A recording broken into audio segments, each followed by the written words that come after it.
Well, welcome everyone. It's me, Nick Michael. I keep fucking this up. How do I keep fucking this up, Steve? I don't know. I don't know. I've never in my life heard somebody get their own name wrong more often.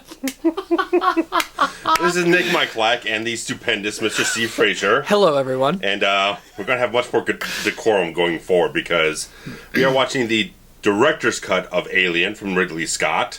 1979. 79. This director's cut came out in 2003 with some couple little trims, couple additions. I felt like this would have a few extra things to kind of discuss, and we can get into other little things about the slight additions here and there. But anyway, make sure when you put it on that you listen through that little intro from Ridley. Yeah, there's like a 1 minute introduction from Ridley Scott. We're not including that in this. We've already watched it. We'll be starting from the 20th Century Fox logo. Yep. So timestamp.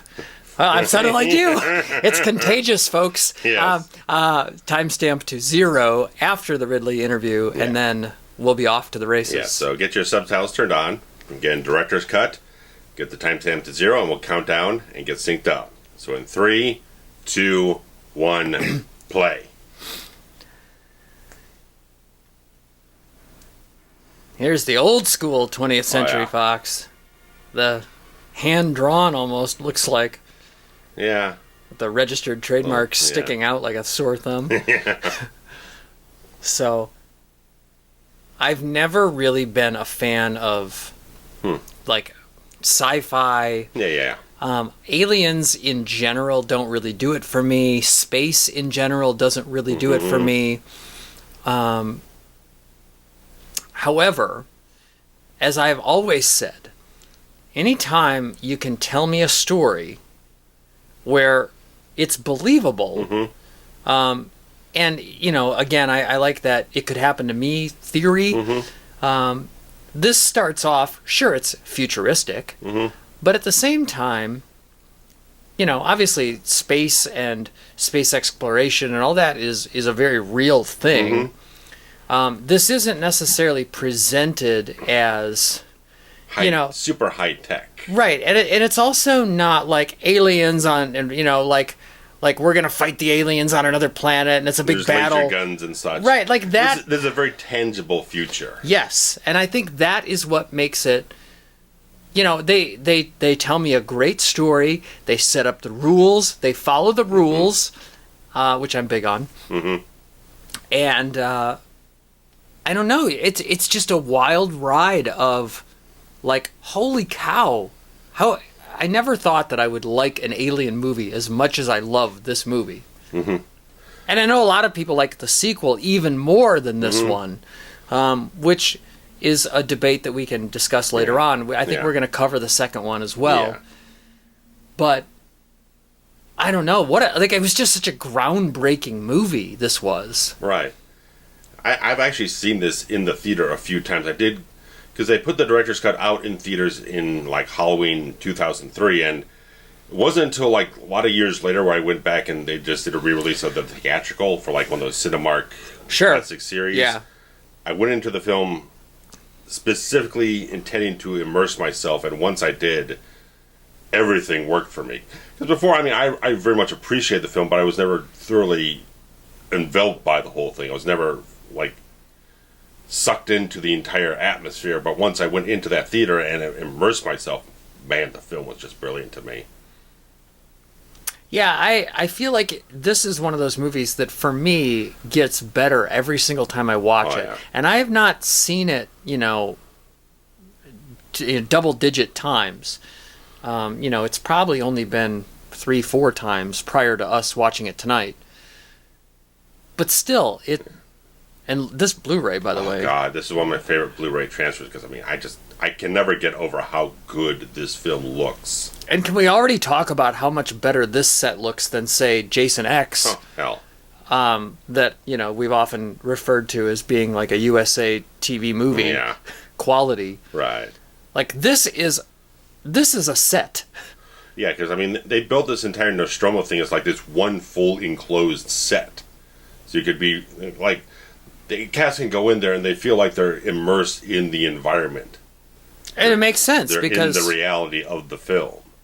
That's brilliant. Yeah. That's brilliant. I mean, I love the setup here too, that we're kind of getting a tour. Right.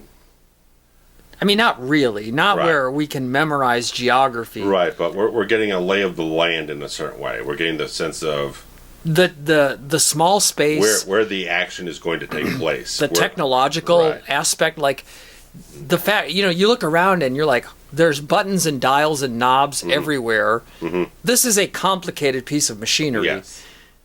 I don't recall if it said what year it was. Is it present day? No, it can't be. No. I mean, through certain other means, people have been able to find out what year it's set in, but I don't think anything in the film itself exactly says a date. Okay. Nothing that I've ever picked up on. It's also extremely creepy right off the bat that there's no humans here. We haven't got anything organic yet. And it's all abstract feeling of computers and screens and computers. Even those helmets yeah. Those helmets are a really nice type of thing. It's like it's human, but it's not really human. Right. And everything, like the ship is kind of coming to life. Right. Inexplicably. Mm-hmm. Because no humans are turning it on. Right.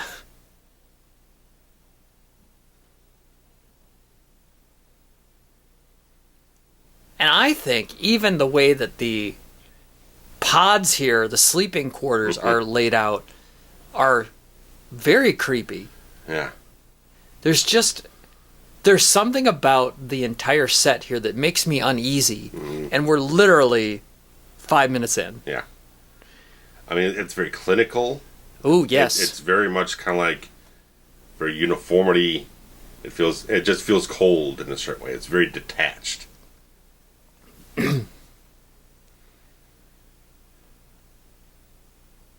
Yes, cold and detached is correct.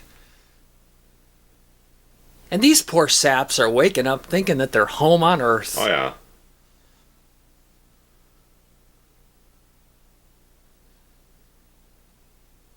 I do kind of question the logic behind this stasis of sleep, where you can just go to sleep and be asleep for, Yeah, 20 years it or probably whatever. sounds like I'd imagine it sounds like they slow heart rates and stuff like that, where you wouldn't age as much in real time. Yeah, because, I mean, it's supposed to be like years or something. Right, they don't have hyperdrive light speed stuff, so they go into hypersleep so they can spend most of the journey like this instead of kind of toiling around doing nothing for a year or two before they get to where they're going.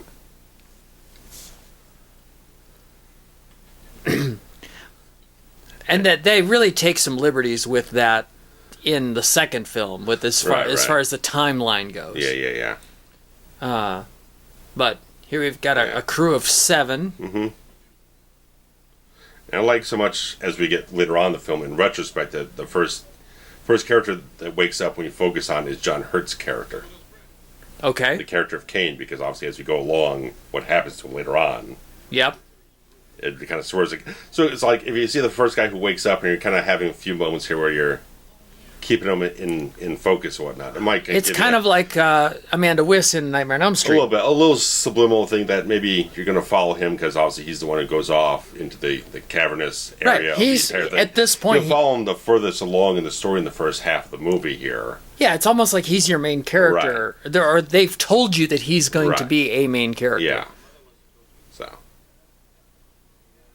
What a little thing that is so intentional and has such extreme consequence, I guess.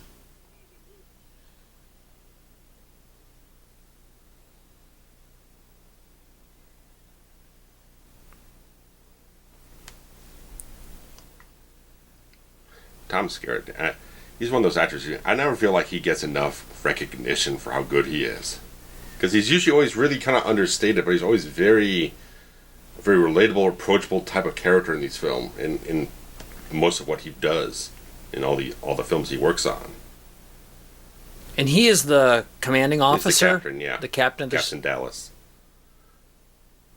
There's only 7 characters, and you'd think that I'd be able to keep track of them better, but I never have. It's just one of those weird things that I can never remember who's who. Well, because when they wrote the script, they wrote all the roles as kind of unisex. You could flip and flop them, cast them with either gender Right, choose right. to.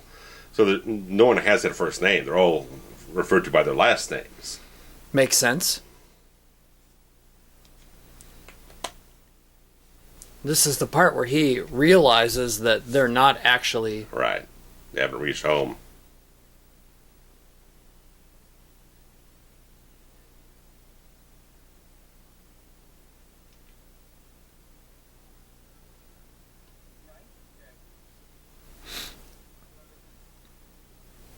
And everyone smokes in this movie, too. Inside the tight quarters. Yeah.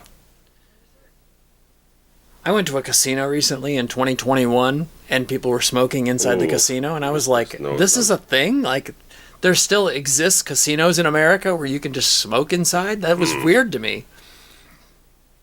I imagine that a place like this can't be well ventilated because they're in outer space, so it would... It'd have some kind of air recycling sort of... Oh, sure. Other, Yeah. Still, it wouldn't...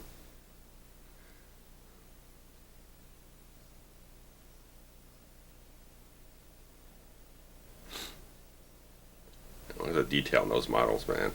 It's awesome. It is pretty remarkable.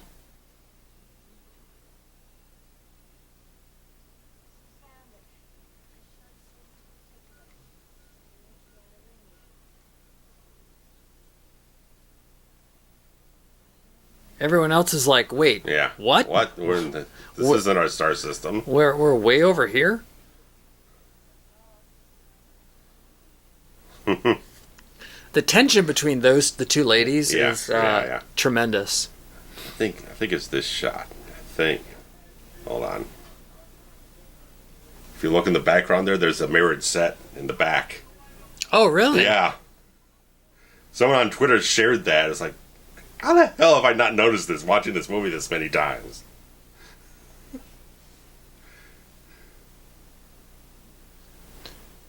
That's your boy, isn't it? Yaphet Kotto. Oh, he's good, man. Oh, he was in a Bond movie, wasn't he? Yeah, he was a villain in Live and Let Mr. Big. Kananga, I think he was. Kananga. Mr. Kananga. Yeah, that one not my favorite. No, I don't think so. That was but it is set in New Orleans. on the blaxploitation. It's set in New Orleans, so I do get into, things. I have the flavor of the affinity. Locale. Yeah, I have an affinity for New Orleans.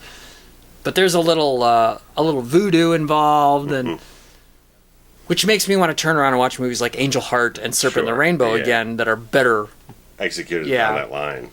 But in a Bond movie, you're not going into it's more playful, right? It's supposed to be an action film, not a voodoo film. So I give it a pass. Anyway, he's your boy because he was in the Nightmare movie, right? Freddy's dead. He was awesome on Homicide: Life on the Street.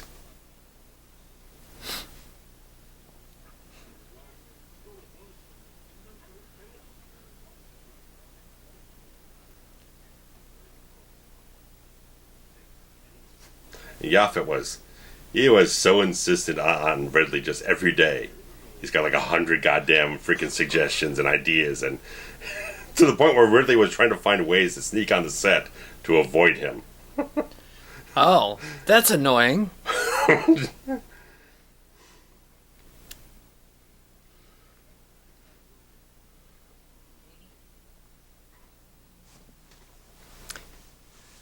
So the interesting bit of detail there where Ash, right? Ash is his name? Yeah, the Ian Holm on the right there. Yeah. Says that, like, the whole reason is that we've detected this other... The distress signal of sorts. Sure. Beacon. And, the codes override to say we must investigate. Mm-hmm. Any signs of potential life. Yeah. And Sigourney Weaver, by the way, man, she is tremendous. And I don't think she'd really had much of a screen career before this. Pretty much her, I don't know if particular screen debut, but this was it. I think I read somewhere that this gal wanted to be Ridley. Veronica Cartwright. Ripley, rather. Yeah. Veronica Cartwright read for Ripley, and she didn't know she got the part of Lambert until she went for the wardrobe fitting. Oh, well. That was kind of unfortunate. Yeah.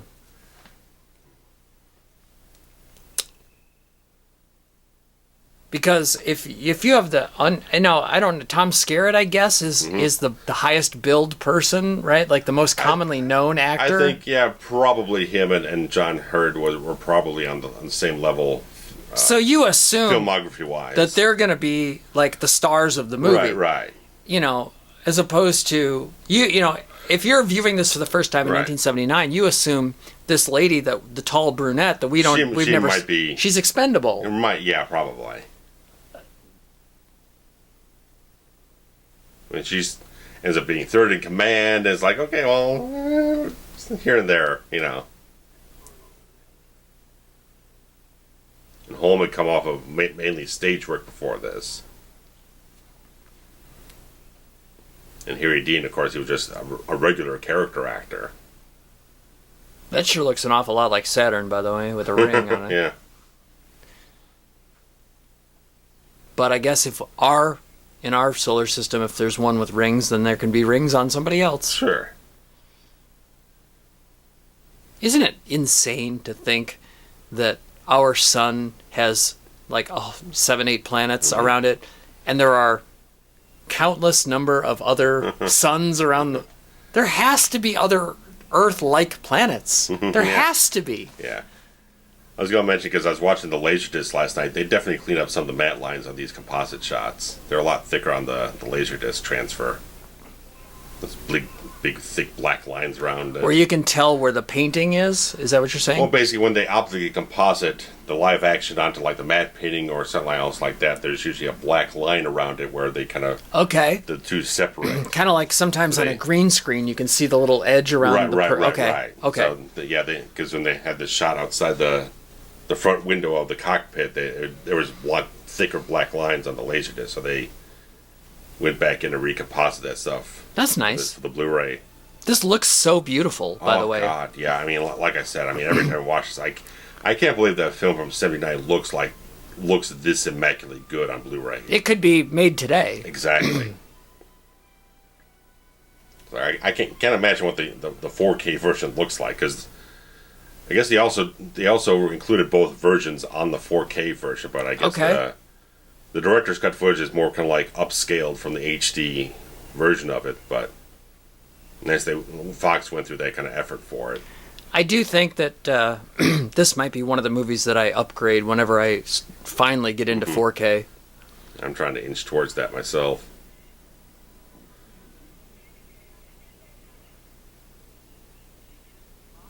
Before I know it, we're going to be on to the next thing. The best price selling 8K is like 8K what? There's no 8K content. Yeah, I don't know. I don't know. Probably costs like $7,000 or something.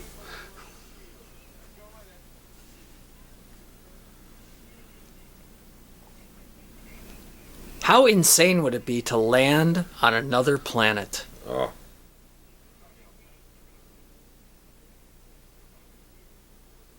I can't even imagine how cool that would be. Now, granted, with my ear problems, I could never make it the through atmospheric pressure. I couldn't make it through astronaut training to even go up, let alone go up and come down somewhere else. As much as I think it would be awesome, just the thought of going through some of this astronaut training, watching people do astronaut training makes me throw up.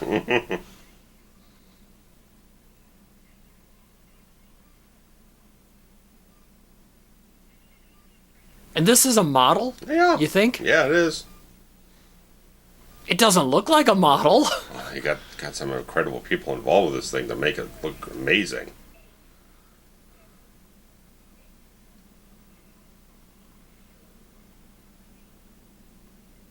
I mean, this honestly, I should preface that this movie did win the Academy Award for Best Visual Effects. But as I hate computers and CGI, and these practical effects look 10 times better than anything that came out last year.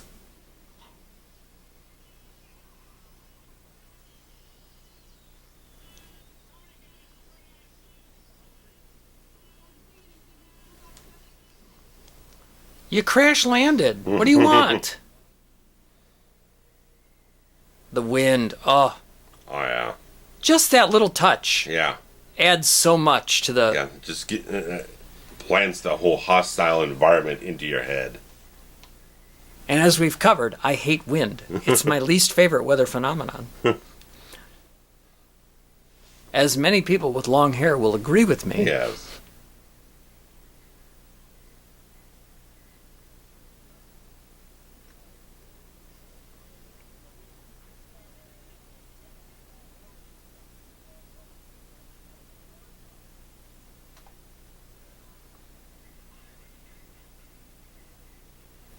Basically, it's going to be a while.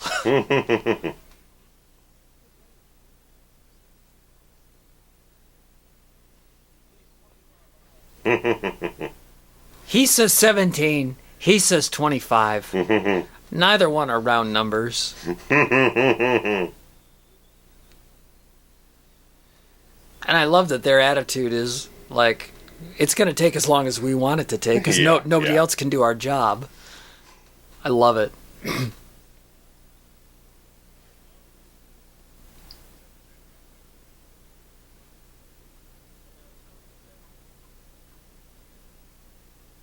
Oh, cheers to a cup of coffee, Mr. Dallas.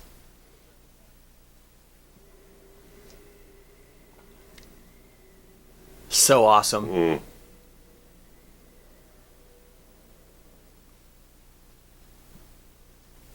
Did you see Prometheus? Yes, it did. How did you feel about it? I was intrigued to see where they would go next with it, and once they got to where they went next with it, it was basically like, oh, we're going to throw all that stuff from the other movie out. We're going to go on a different path. And I was like, okay, the hell with you. I actually saw it. I don't know if it came out on my birthday, but I saw it on my birthday. Because it came out... It was June, thereabout. Yeah. And my BFF and I went to dinner and went to see Prometheus on my birthday. And... I was not as familiar. Like, I think I'd only seen Alien once prior to going into that. And I don't know. Like, I feel like they tried way too hard to connect dots that didn't need to be connected. And also, is the whole thing with Prometheus is like, okay, we started off want to do an Alien prequel, then it's like, okay, let's try and do it as like an offshoot type of story to it. They couldn't land on exactly where they wanted to go with it, especially with the marketing and...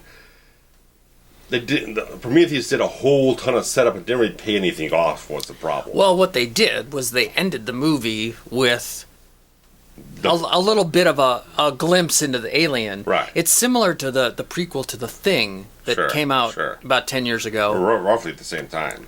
And which I feel like I want to revisit. Maybe both of them, just because now I'm more familiar with the other with the source material. Sure. Because The Thing was presented as a remake, but actually was a prequel. Right. And both films, which are both kind of presented as remakes or prequels, but were basically remakes, ended on a note where it was that same thing with the Saw franchise, where you go, oh yeah, and there's a link, just a small little link at the end that makes the audience forget that the first 90 minutes was awful, and... oh, it connected the dots, and I like it now. Prometheus, like, right at the end of the film, it's like you feel like you're just within fingertips range of, like, grasping onto something that really fully connects to what you already know. Right. But they don't get there. And then when you get to Alien Covenant, they just throw it all out the window and do something else. How cool would it be to walk onto the surface of another planet? And apparently, with this set, a lot of the times when you're seeing them with the large-scale stuff, they're actually kids in the suits, so they can create a larger sense of scale. Wow. So a lot of the wide shots are just kids in suits instead of the full-grown guys. Forced perspective. Right, more or less. Huh.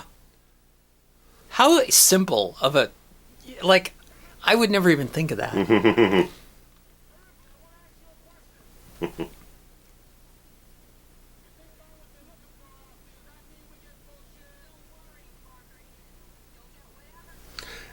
The ADR never quite synced up with her part of the scene. The audio? Yeah, the re-recorded dialogue. Oh, like the looping. Yeah. I see. Always felt like her stuff was looped afterwards and didn't quite match her mouth movements.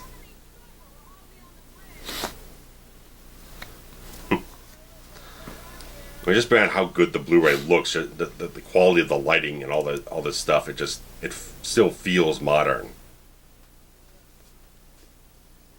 It really does. I mean, really, before he even did his first film, The Duelist, he had done like 2,000 commercials, so he was honing craft thoroughly for a long period of time. And once he got into film, he just knew exactly how to shoot everything. We were talking off air before we started. Ridley is still kicking. He's going to be 84 this year. And what a filmography he really had. I mean, talk about like a great in the business. Can't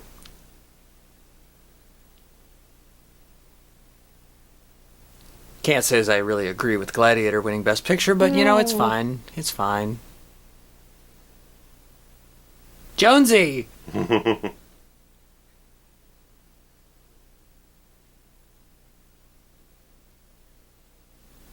Funny how that cat becomes like more of a character in this movie than some of the other people in the movie.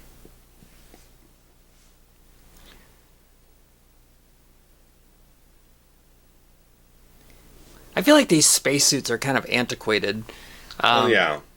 It's funny because it's set in the future, so you'd think that they would try to come up with something a little sleeker. Yeah, just to make more compact. To make it look futuristic, as opposed to a step backwards. I don't know. Yeah. Is this what they thought spacesuits would look like? Yeah, considering everything you saw with NASA and everything at the time, and the Apollo program. Holy shit. Yeah.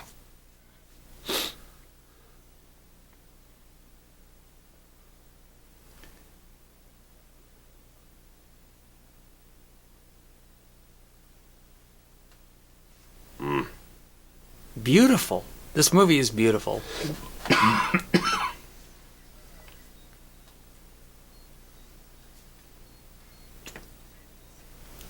And this looks like old VHS footage, which it basically was. Yeah. Man, a VCR in 1979 probably cost $1,000. Bare minimum.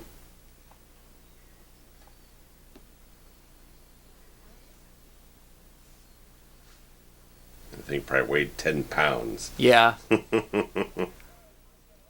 Yeah, I remember hearing a family friend say that she got a VCR in the early 80s, and she was the first person around that that she knew that had one.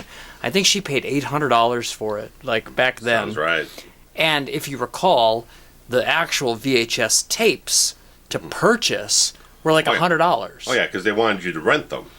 Yeah, but the rental market was more. I mean, obviously, that kind took of a while, but came into it was more focused on rentals than it was retail. Right. They were like $99.99 was the retail price for a movie.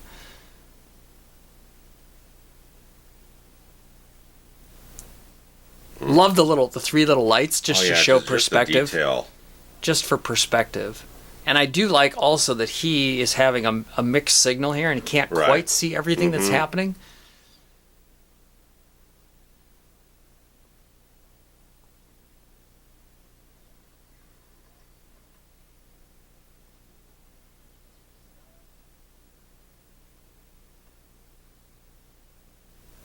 And what's interesting about this is it's hard to say if this is actually like the aliens' home ship or if they took over and this is what it looks like and what the Nostromo would have looked like had the aliens actually... That's an interesting point, yeah. As we see in other pieces of the franchise, and especially this director's cut later on.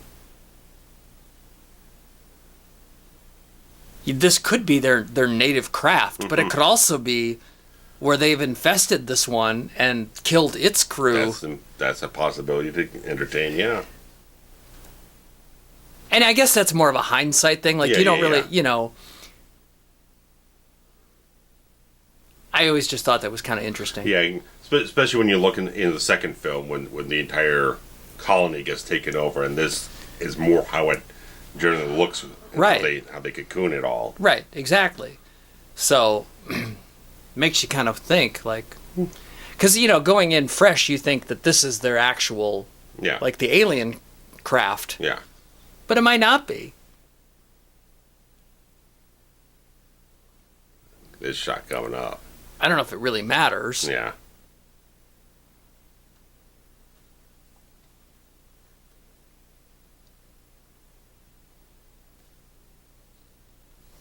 I mean... Look at this thing. This set is unbelievable. Oh, God. I mean, imagine sitting in the theater in 79 and just seeing this shot for the first time. I mean, it probably just blew your mind. It's like you'd never seen anything like this design or anything of the scale in a film like this before. That does look very much like the alien. Like it's got the same shapes and the exoskeleton style right. design.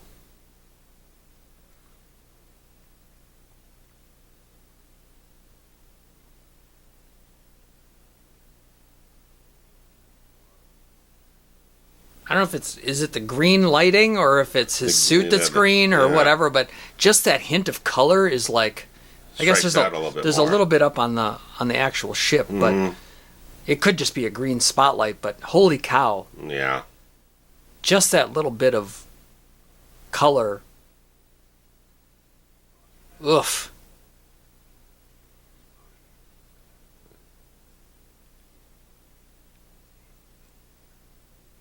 I mean, it's so good. I mean, beyond just setting up all this mystique and everything like that, also it's so much foreshadowing of the rest of the film. Yeah.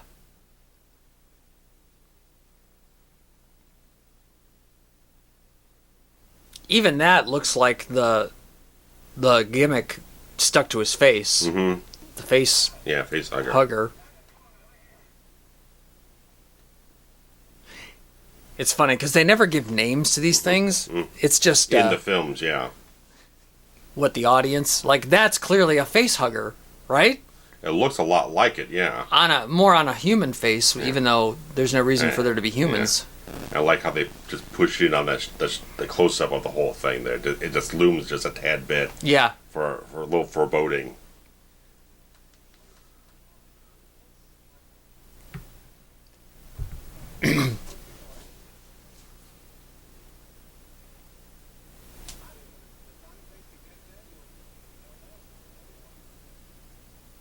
I like the little tension between the two of them.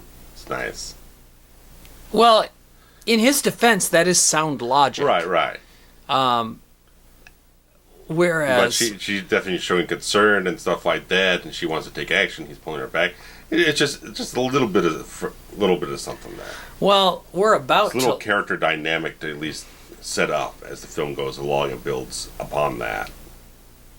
Now he's rappelling down. They brought equipment for that. But this is unbelievable.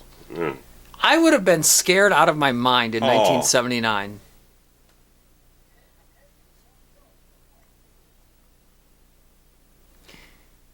Now, I'm going to ask your opinion. Sure. As somebody who is a big fan, I will say, of the Star Wars franchise. Sure. Star Wars came out a year before this. Mm-hmm. As someone, put yourself back then, and you've gone to the cinema, you've seen Star Wars, the original, and then you've gone to see this. What is the tone and tenor of the feel, the atmosphere in the room? Is it that this is a horror movie and that's just an action movie? Is there any similarity at all in the mind of a sci-fi person? Definitely the tone is completely different between the two of them. There's nothing... obviously, 20th Century Fox puts both films out. Star Wars comes out, huge hit. They want to capitalize on this. Script sitting on their table, whatnot. That's the one thing they go and capitalize on, but it's not the same demographic. Obviously, one's a PG film, one's an R-rated film, so it's not the same. Sure. You're not aiming for the same type of thing. And PG-13 didn't exist, so no. Okay, now we're getting into some scary shit right here. Yeah. But anyway, does it feel like this is piggybacking on the space craze of Star Wars? I mean, Ridley Scott was inspired by it because Star Wars very much has that sort of industrial, lived-in, futuristic environment. He kind of replicates that a lot with how the Nostromo is, very analog type of future type of stuff. But I can't say there's anything that takes off from that or is kind of trying to ride on the coattails of that. It's very much its own thing, with certainly taking things from, like, as Jaws as well. So it's taking certain ideas and certain familiar artistic styles. Look at that. You can see it moving. Yeah. Oh, it's so good. But yeah, it's definitely taking certain artistic styles of what it hit in the previous few years, but still making its own artistic movement forward. This is unbelievable. I was listening to you. Yeah. And I do think... I was just curious to set the tone and to set the stage a little bit and put ourselves in the time period. This is, to me, where the movie really becomes a thing. Begins to form itself up. Because again, at this point, as a viewer, I can relate to these people. Sure, I'm not an astronaut, but they're just humans doing a job, right. And I'm excited by the idea of a foreign planet, and holy shit. Now, it is on his helmet, so that's a thing. But I guess we learned that it broke through the helmet and is attached to his face. Right. So I assume at this point in the story, in 1979, most people at this point needed a change of shorts after that particular incident. I still like the thing that after you get the big stinger there, the stuff like that, and he jumps on his face, you get to just this sort of calm, ominous exterior shot. It just kind of undercurrent of just ominous terror unfolding behind you. Okay, so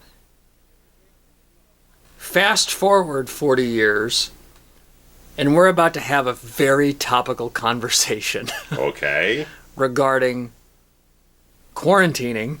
Sure.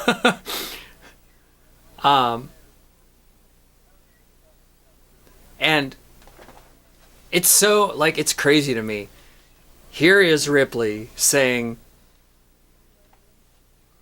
we need to quarantine. Yeah. Because we don't know the status of this organism. And if we don't quarantine, if we break that rule, we've put ourselves all at risk. Yes. And then look what has happened in our country, the people that didn't quarantine. Sure. I think it's tremendous. As somebody who wasn't even alive in 1979, if I'm watching this for the first time, I can understand the idea of quarantine and safety and... all she's trying to do is save people's lives. And interestingly, it's Parker, right? Is that her name? The girl? What's her name? Parker is Yaphet. Oh, I'm sorry. Veronica Cartwright, she's Lambert. She was the one who now has heat with Ripley because they didn't let her in. And there's going to be a nice addition here for the director's cut coming up in a moment. And it was Ash who said, no, we need to let them in. We're overriding. So it's funny, it's interesting how when you get to the end of this movie, Ash is really your heel the whole time. Oh, yeah. And it's not even presented as such. It's not obvious. But when you get the sum of the parts at the end, yes. You put the story together. Yeah. It's brilliant. Yes. This movie's brilliant. Yes. Here, this is an addition for the director's cut here coming up here. This scene right here? And smacks her right across. This is not in the theatrical cut. What a touch that is. I really think that... Yeah. Whenever I go watch the theatrical cut, this is definitely a moment I wish was in it.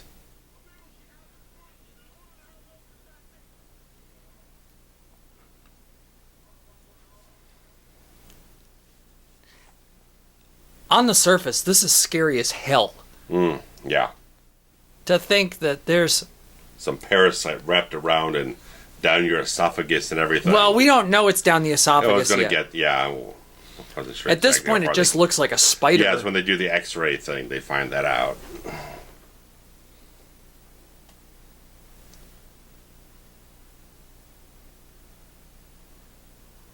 And it, oh, God.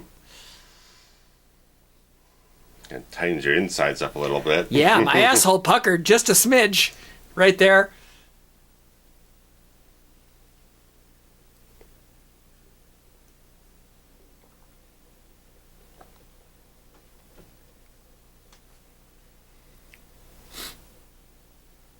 And maybe that's why I never can keep track of who's who, is because they're all sexually For a long time, ambiguous. I got Lambert and Parker names mixed up myself. I don't know if Harry Dean Stanton, he's called Brett, which is pretty much mainly a first name. So, unusual. Dallas you could take either way. Well, it's Ash. Right.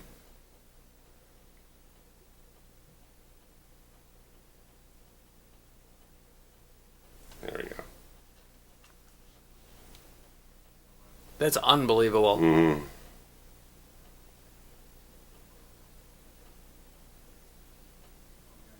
What a crazy piece of business this thing is. I like these little moments Ian Holm has in this whole thing. He knows exactly what he's playing with the forethought on a character, as you're saying, as we discover what Ash is by the end of the film. Yeah, when you look at it, in hindsight, everything adds up. Yeah. And you understand the method to his madness. He's always got these little subtle moments, especially later on when they have the big scene. And I think when you're reading the script, I guess it doesn't play as much. It probably depends on the screenwriter how much they're going to write into like the stage direction and stuff like that. Look at that! Holy Christ! I mean, that's straight acid. Yeah. Which begs the question: if it's acid on the cement, why isn't it acid to his skin? Mm-hmm. But like, how is the actual alien able to contain that liquid? Yes.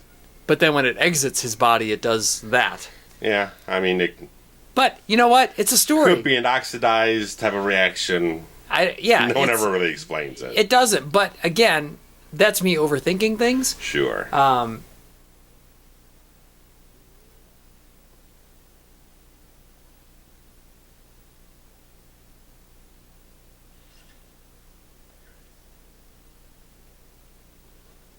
But it goes down like multiple levels. Oh, yeah, like 3 levels or so.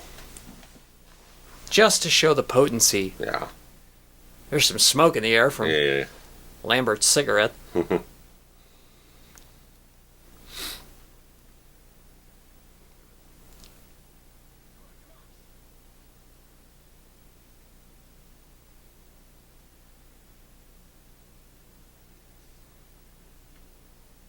Can't even imagine what that would feel like.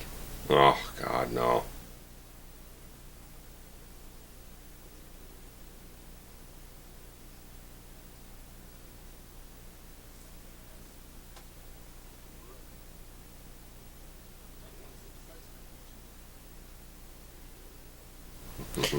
Oh, good God! Yeah. It just everything about this gives me the creepies. Mm-hmm.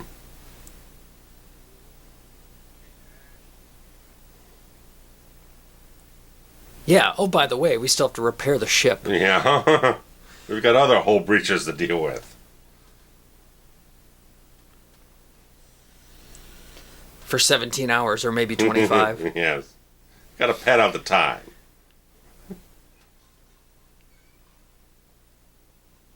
Well, if they're going to get paid by the hour, Right. sure. Well, also, I was like, it was only going to take 17, but you tell them 25, and they start passing around hour 16. I was trying to read what the brand was on this beer can, and I can't. The reflections. Well, I mean, I can't. It looks like an A, like Aspen, maybe? I would imagine it's probably just manufactured for the film. Like it's a fake can. I'd imagine so.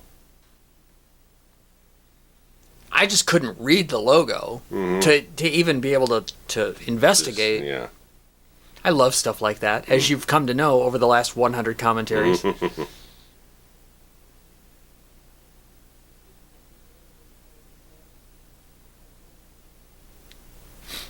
I'm coming up on my 100th here. Yeah, so Before too long. What a wild ride this has been. So much fun. You know, I like how they just take these moments to kind of soak you back into it. Get the atmosphere. Yeah, it's like a These reset. lingering shots, yeah.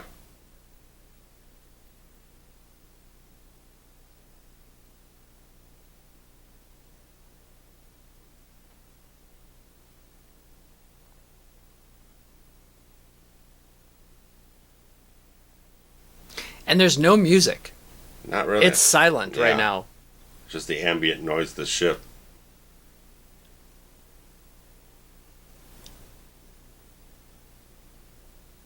Which, again, that sometimes, those musical cues can mean so much to a movie, like Halloween or whatever. And sometimes just no music makes such a statement. Oh, yeah. And it's Jerry Goldsmith, one of the best of all time. Hats off to you, sir.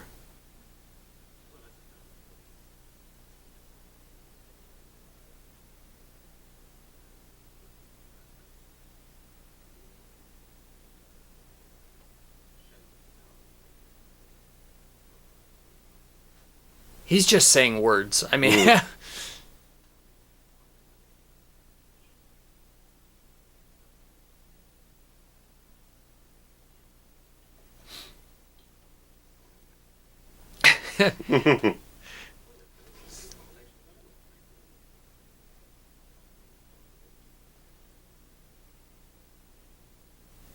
oh, There yeah. it is.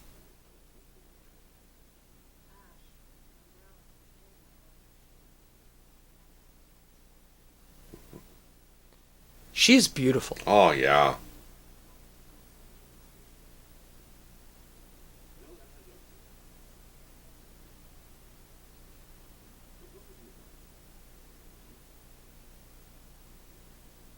Kane is the one with the thing on his face? Okay. Yeah.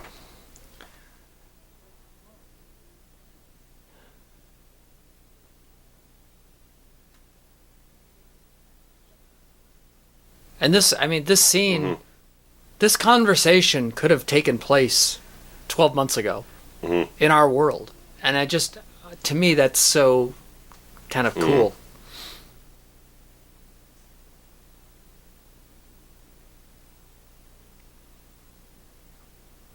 She was trying to do her job, sir. By the way.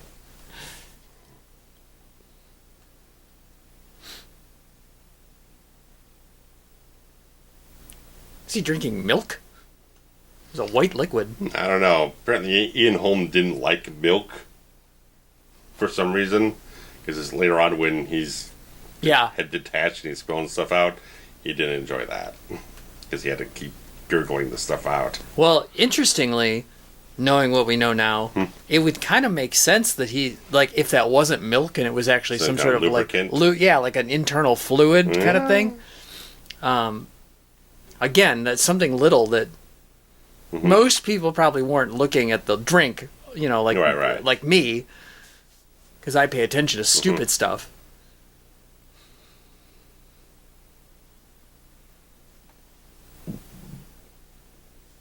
I don't know what's more terrifying. The spider thing stuck to his face. Or being loose. Or coming in and it's suddenly gone.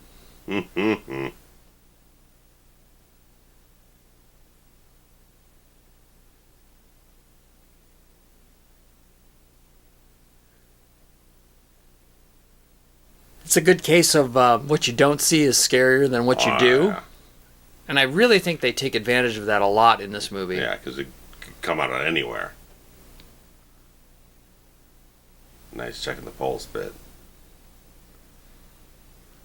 It's a logical thing. Yeah. Almost everything about this movie is logical, which that is something that I really take seriously, because especially in a movie where the setting and the rules are different than what I know, you have to be logical about the steps that people take. Because doing something illogical or having an illogical storyline just takes you out of it immediately. Right. At least me. Yeah.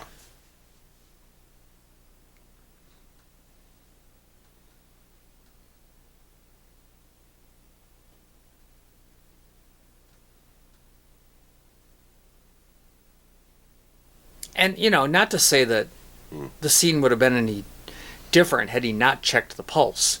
Right. But by adding that in, Yeah. it creates a whole different, like, subconscious level of Right. of urgency, I guess. I mean, it creates a sense of detail and a sense of humanity to us. Like, Yes. yeah, humanity. finding out what happened with this organism is important, but We also care about knowing the the person. fact that the thing was feeding it air and trying to keep him alive while still feeding off of him, is like, well, if it's detached from him, does that mean he's dead now? So it just follows on, again, a logical progression of thought from the evidence that you've already been introduced with.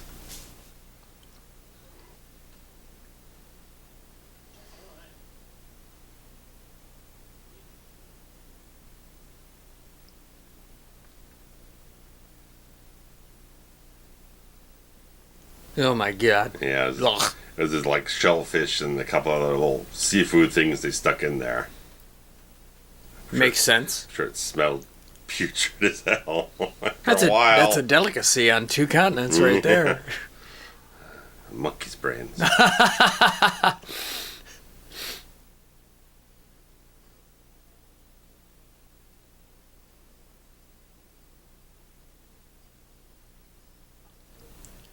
So here's the next little step, the little thread in the story, Yes.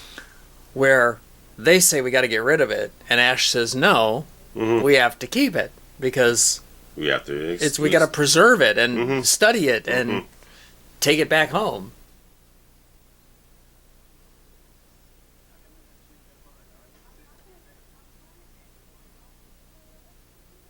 And Ripley is the voice of reason. Oh yeah, Love that. yeah. Because Dallas, he doesn't want to fucking deal with anything. Get the shit moving back where it's supposed to. He's tired. Yeah. He's one of these guys like, I just follow the rules. I'll just coast along and do what they tell me.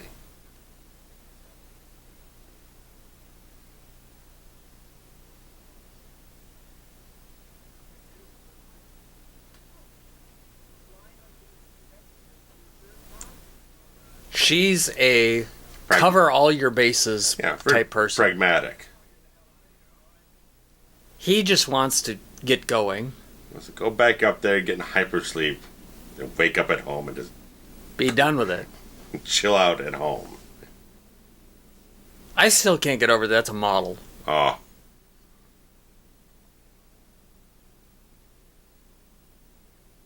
That doesn't look like a model. they would have to be. They're not going to build a full-scale ship.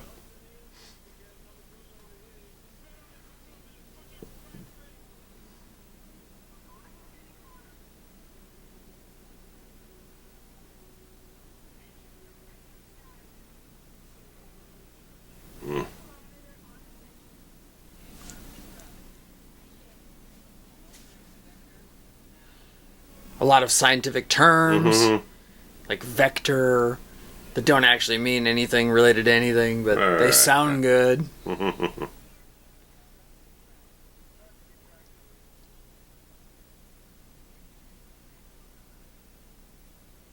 That's another good way to make sciencey things sound complicated, is just make up a bunch of shit that the audience doesn't understand, and they'll assume that it's important because Star Trek call it technobabble. okay. They would just write technobabble into the script, and the technical expert, he'll just fill in the gaps when they go into filming. I like it.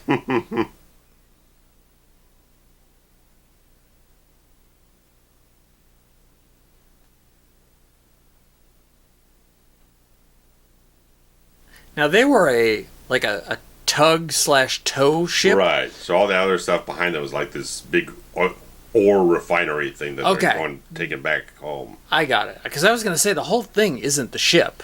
Right. They do actually have cargo that they're bringing. Right. Okay. Right. Yeah.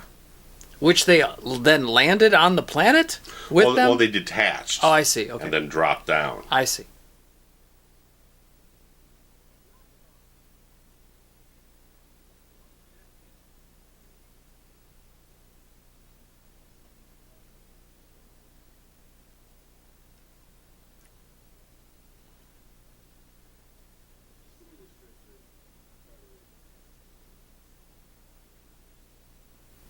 $10 to Earth. That's not bad, though. Mm-hmm. I think it takes 10 months to get to Mars, doesn't it? I had no clue. Oh, okay.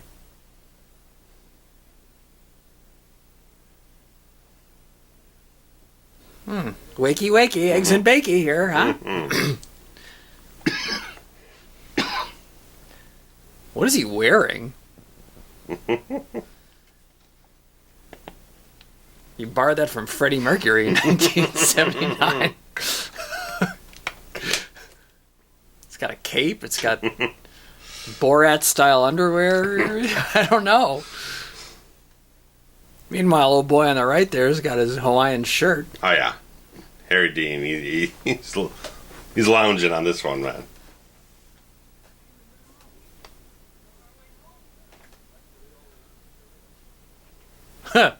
He is a delight. Oh, God, he was so nice.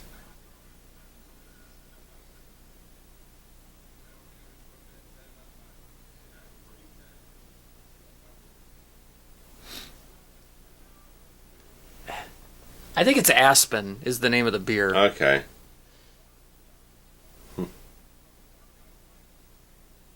Yeah, I think so. I'm going to try to investigate and see if Okay. Aspen is a real beer. I know, but this is But like yeah, a I like major this. scene. You just this little kind of like head tilt that Ian Holm did there. It's like he's examining. Oh, pain okay. Got it. In this sequence, he's not sitting there. He's not eating. Ian Holm's character Ash. He's not eating anything. He's not doing anything else but examining him the entire time.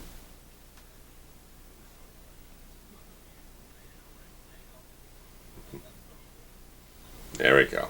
Uh-oh. You put some food down there. It doesn't like that. Yeah. You keep looking away every time we cut back. Well, that's fine. That is interesting, though, Yeah, that he's like not that. he's not eating. Yeah, he's not making a move. He's not doing anything. He's just watching there and examining the situation.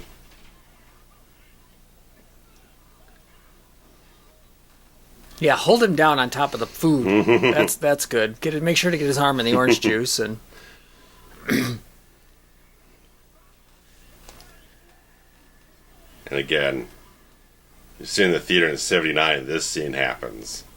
This has got to be some terrifying shit. Oh. This is like the scene in the movie, Oh, right? yeah. And oh my god. It's literally burrowing out of him. Oh, yeah. Oh. Veronica Cartwright. Oh, Jesus! Yeah. Veronica Cartwright had no idea she was going to get squirted with blood all over the place. I don't recall it, like, looking around like that. Mm. It did have the same kind of tail as the face hugger guy. Skerritt's expression there.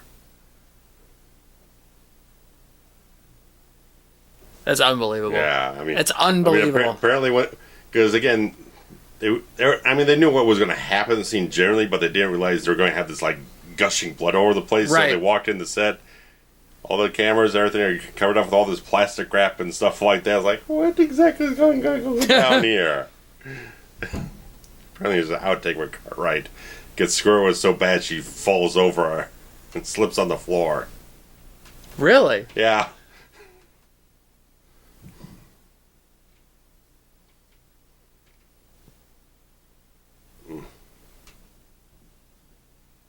No luck with the beer? It appears that it is a prop. Yeah, that's what I figured. And people make them. There are T-shirts you can buy with Aspen beer. You can get prop cans as if you were to be a Sure. part of the Nostromo. Kind of fun. Kind of fun. Aspen Beer t-shirt would be kind of... That's inside baseball. I like that. You could wear that to a convention. Yeah. And most people don't know, but the ones that know, Yeah. you get that wink and a nod. Oh, yeah, that's my kind of t-shirt.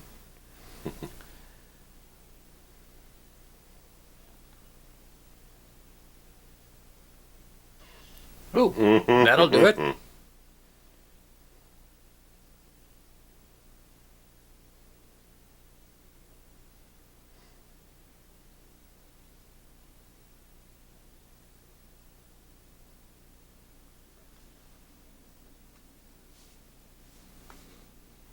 He designed a tracking device just now.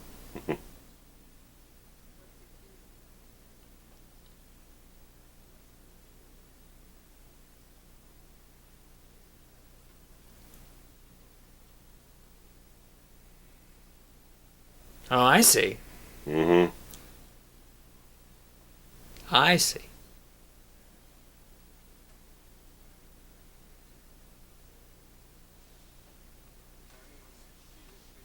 Yeah, because now we're down to 6. We got 2 teams of 3. It's like Survivor Series around here.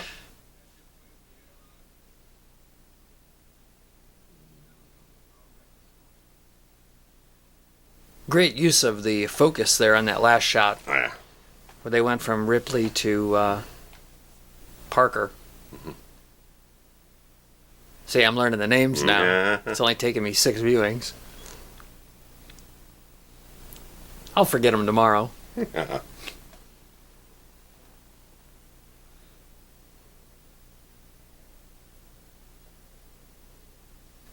Great idea about putting it in the airlock, though.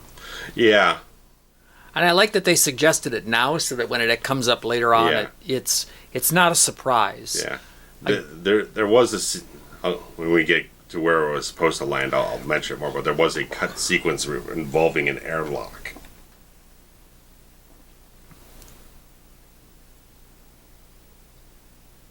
Shouldn't that thing be going off when she waves it in front of one of her crewmates there?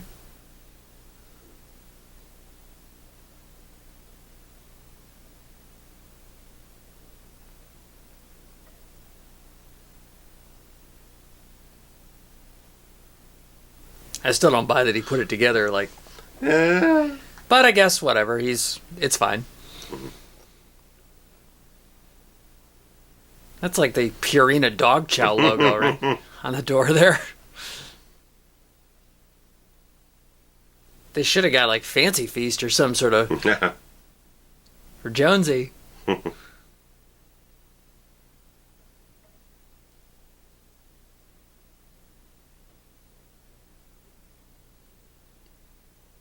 Are there more horror movie cats than there are horror movie dogs? Cats are more effective, I think, in horror movies. Yeah, I mean, there are... Short of Cujo. There's some Cujo, and, you know... Omen. Pet Sematary 2. That old classic. Yeah. In the archives now, if you Yeah, want. Omen, Cujo... They're about, as far as my thought goes. Yeah, I think... cats are more effective.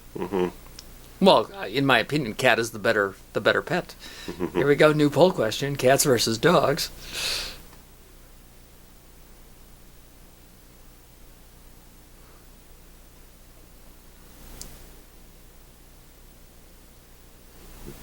That's gross. Don't you ever clean your stuff off?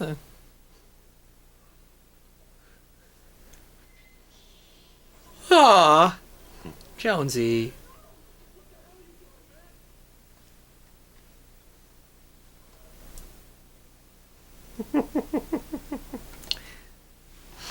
You know, it's cliche, but the old cat jump it's effective. It's acceptable in certain... When you've brokered enough trust with the audience, I'd say. I feel brokered.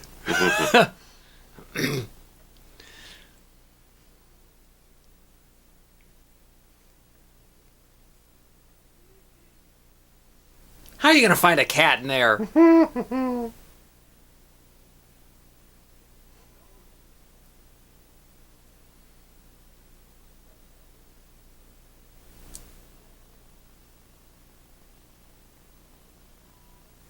Oh, that'll work.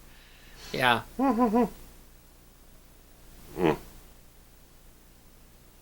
What a beautiful set. Oh, this scene looks immaculate on this disc.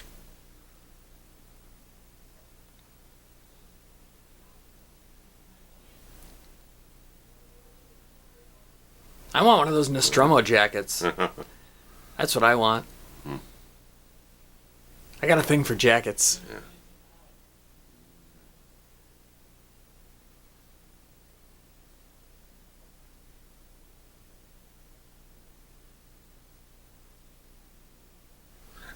Again, no music. Yeah, I mean, I like the look, the design of this sequence, because you've been kind of in this kind of same sort of look of the entire film up to this point. We've had kind of the dark and or the stark white, slightly blue, or something like that.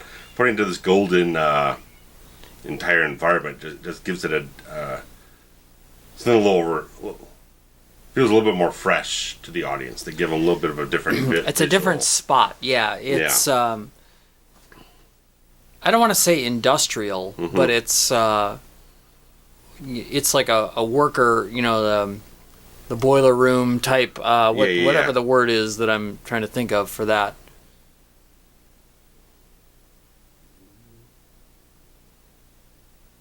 It's more mechanical, I guess, the inner bowels of the ship, as opposed to the functioning living space. Which some of it is very white and sterile and hospital-like. Yeah.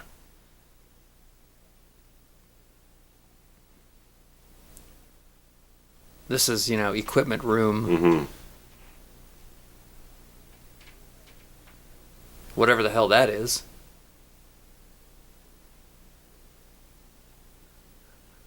And the director's got to add a few extra shots into the sequence. I could see why they would trim some of this. Well, but at the same time, they're also building the tension. Right. But the added shots are something very specific. I'll point them out. They'll pop up here in just a sec. The longer this goes, and it may seem silly that, he keeps looking for the cat. Yeah. But they added in that nice element of him seeing the molting skin. So we know that whatever that thing was, it's bigger now. And we're really just in that earlobe. Holy Christ, and look at that. That's an added shot with the alien hanging up there. It's already a full-grown alien? That was quick. Which when I look at, because if you're editing the film together as if this is the first time anyone ever sees it, you don't know what you're looking at in that shot if you've never seen the film before.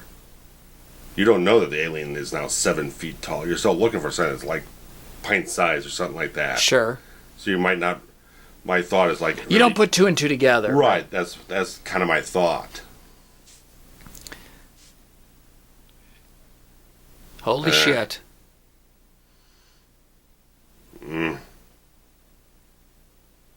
Holy shit.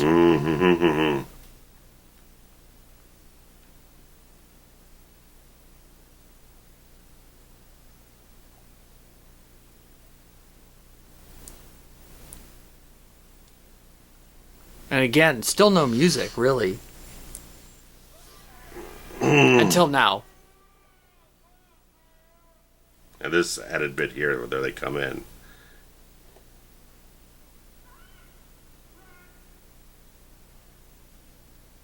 And the dripping on the camera lens of blood, so good.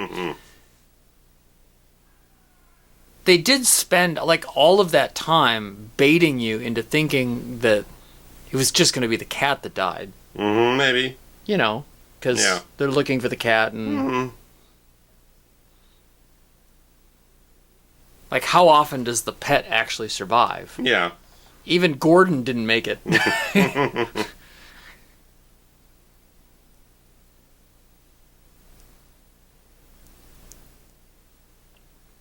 I'm fairly certain that blueprint said 2003 on it. Mm. I could be wrong. Mm. I just saw a quick glance. Yeah. That doesn't mean the movie's set then, but...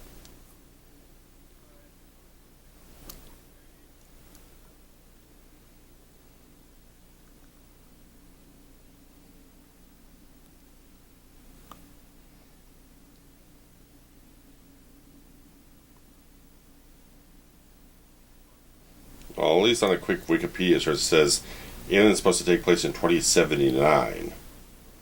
But where that information directly comes from, I do not know. It says like 100 years after. Yeah, it says like it's like some old Rolling Stone magazine issue, but it's never stated in the film itself. Right. Which is being just intended as a standalone one-off film. Right, they didn't intend for... I kind of like that with a lot of stuff that's set in the future because, they made a film in the early 90s, it's set in 2005. It's like, well, that's a little... It's a little short window to kind of invalidate your vision of the future. Right. Yeah, you need it to be even Back to the Future 2, right, which goes forward 30. I don't know. It's like, they really guessed a lot and were wrong a lot. They only missed the Cubs by a year, though. So that part I forgive them for.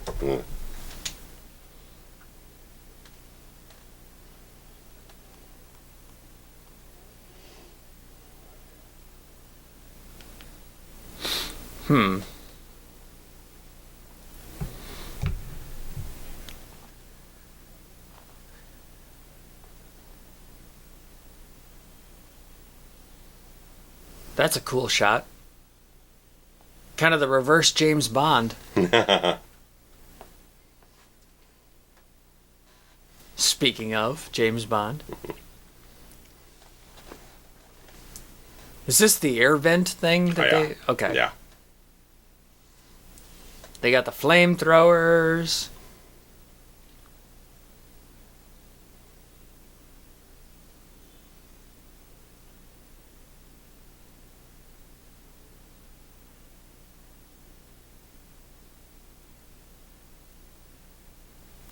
This is one of the only air vent scenarios that I think could be plausible because they've built the ship to be, it's not a building. No. An apartment complex or a, high rise like Die Hard. Mm-hmm. I guess because we don't know anything about the ship, it's plausible. It's plausible that the air vents are meant to withstand. Yeah, you never know how they design it in terms of you need to get it for maintenance and stuff like that. So, sure. Yeah. That's the kind of the beauty of a fictitious world, right, is you get to make the rules. Mm-hmm.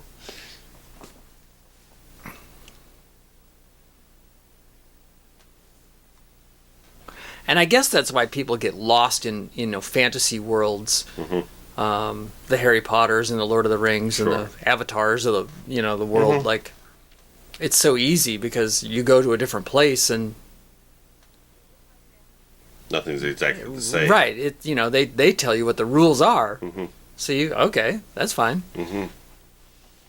But don't tell me that Bruce Willis can crawl through the vent when I know what those vents look like.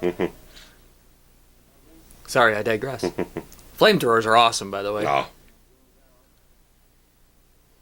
I'm not sure why they have one on this ship, but who am I to question anything?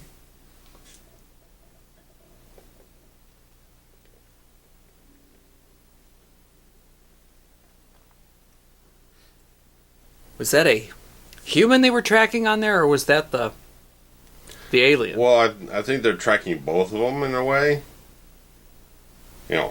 Yeah, because they need to have him stop so they can see what else will be picked up.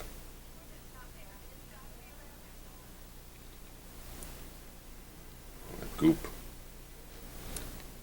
And this is Dallas, right? Yeah. That's okay.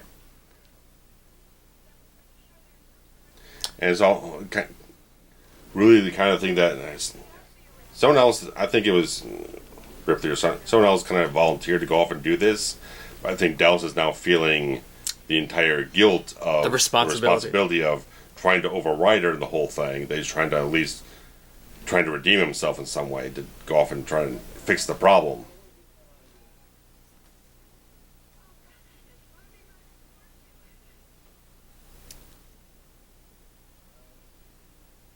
Couldn't it be on a different floor? Possibly. But this is heart-pounding stuff, you know?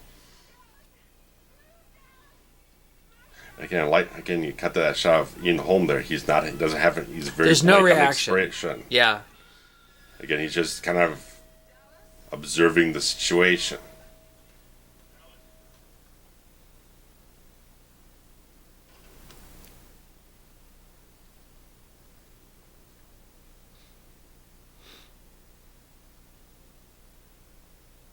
So now we're down to 5? 5. 4.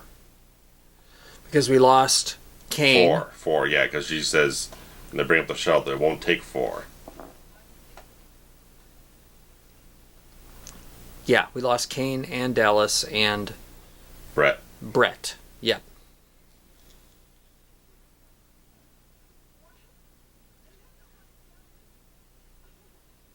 She's got beautiful blue eyes. Oh, yeah. And she's really owning this emotion, too. Oh, yeah.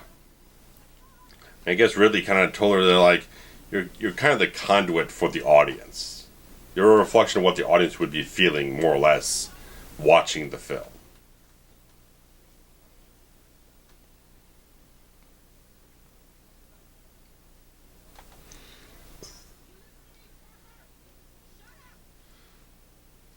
And I guess Yaphet kept goading Sigourney the whole time leading up to this whole scene. Just to create some tension? Trying to get the tension and trying to push her forward to make her more authoritative in the whole thing when she shuts him down.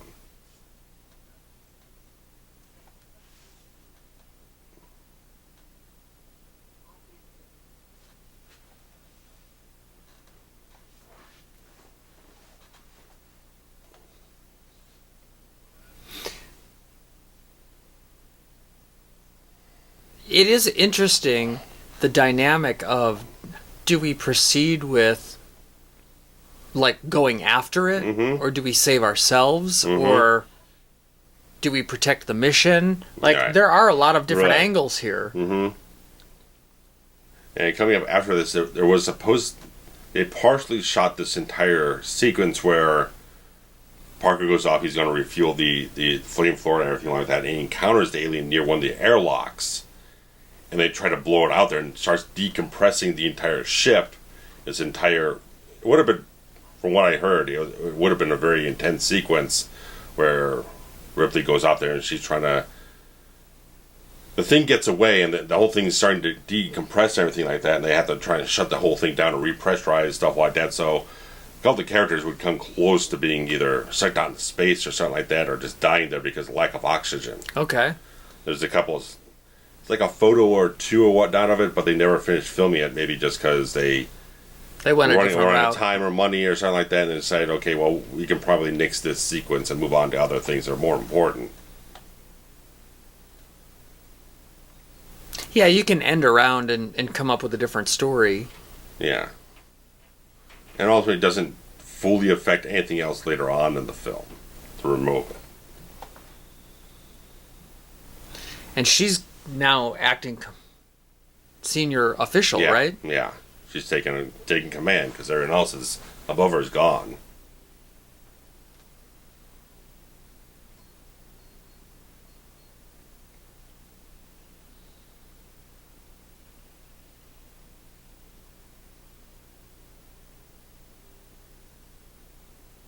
Yeah, you're not the science officer, Ripley. And I like this whole thing that the camera's just a little bit unsteady, doing a little bit more of a handheld type of thing instead of locking it down just to reflect a little bit of the unease, the kind of the frayed end of the situation.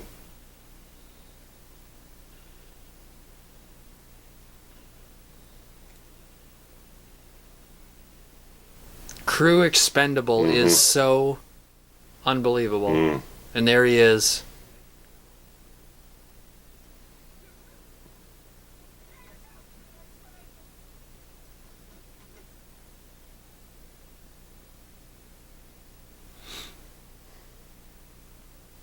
Don't push any buttons with your head, dude. Look at all those buttons. What do they mean?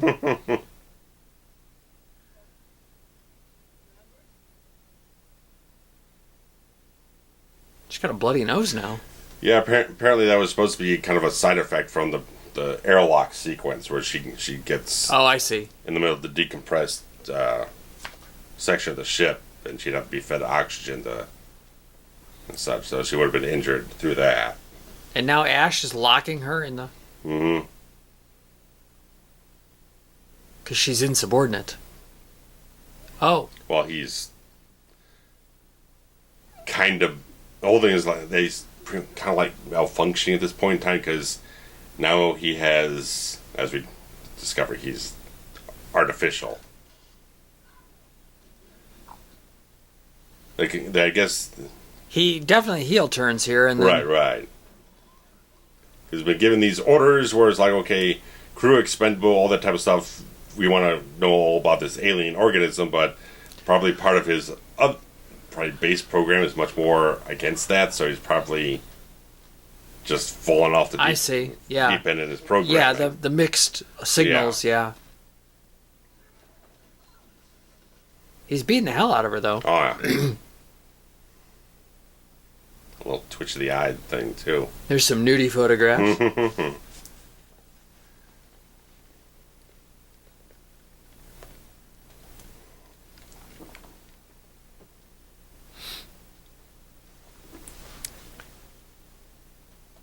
And I guess even if you're not real keen on the details, you might just assume that he is turning on her. You know, like out I of don't. orders or Right? something, Yeah, I don't know if you pay attention to the fact that it's not until probably right here.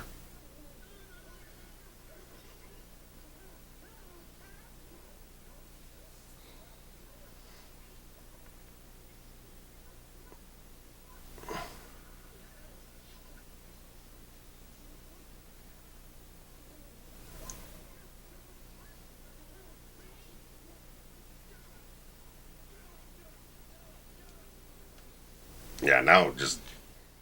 Yeah, he's definitely short-circuiting here. Yeah. Regular Johnny Five. There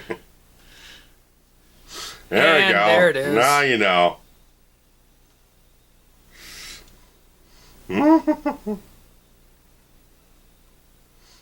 What a reveal.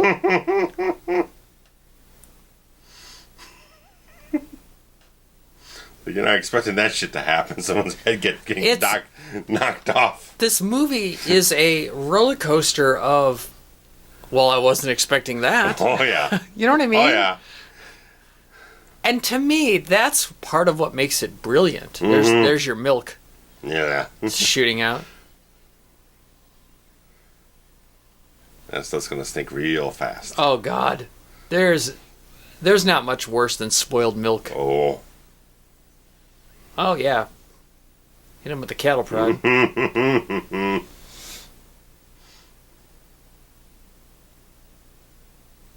again, it's also like such an interesting design. It's not like as you would see like Terminator or something like that. It's just not all like pistons and hydraulics in there. It's a very odd Mechanical, almost. Android design here. It's tubes and yeah. fluid and...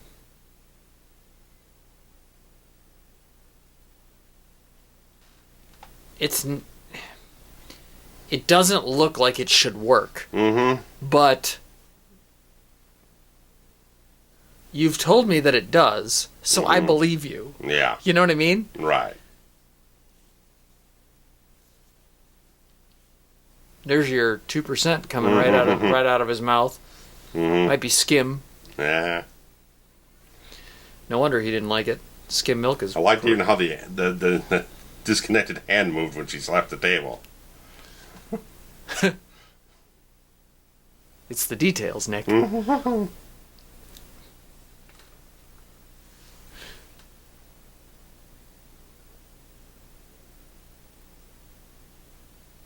Bring back the life form.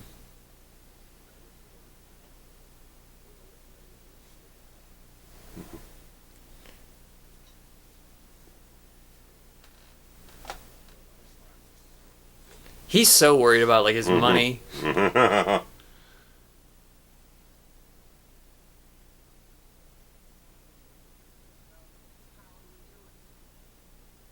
This makeup is tremendous.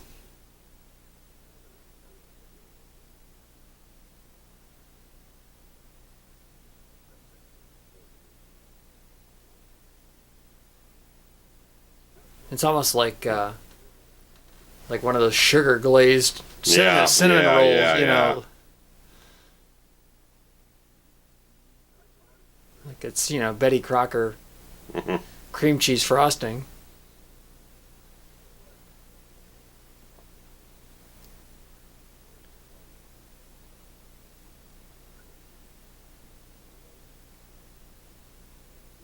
And this really underscores all of those little nuanced things throughout the story. Yeah.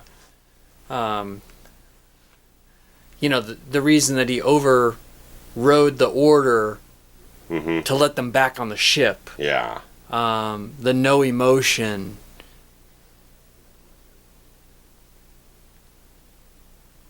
All of the little arguments that he had. Little sort of disconnected observations from afar type of thing.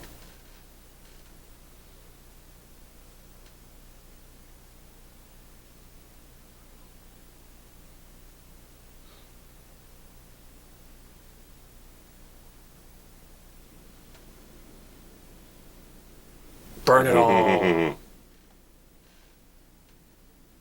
Burn it all. Tony Caesar? What? No? No. About the right height.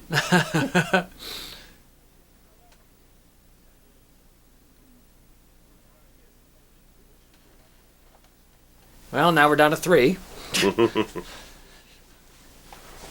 And really, it's 3 that the last 3 that you would expect.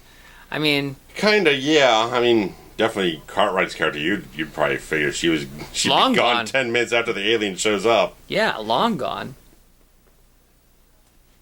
Yaphet Kotto was the biggest name of the 3 at this point. Oh, yeah. So, even if you thought that, Kane was our main character up front, you now probably assume that they're going to swerve you and have it be the black guy. Yeah. Because he's the movie star of the 3. Because as you saw Dallas earlier, he's not up for it.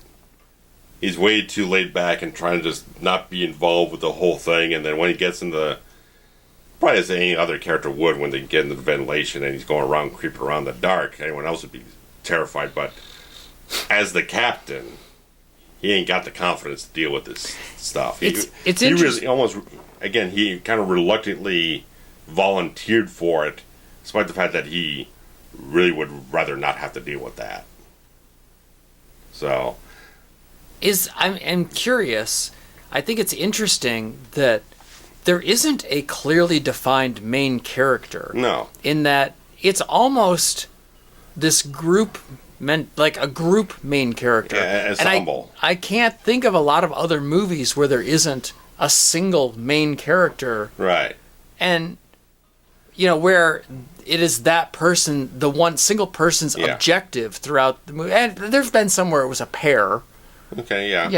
Of 2 people objective. Sure. But even the thing, even though it's an ensemble, it's Kurt Russell. He's the guy.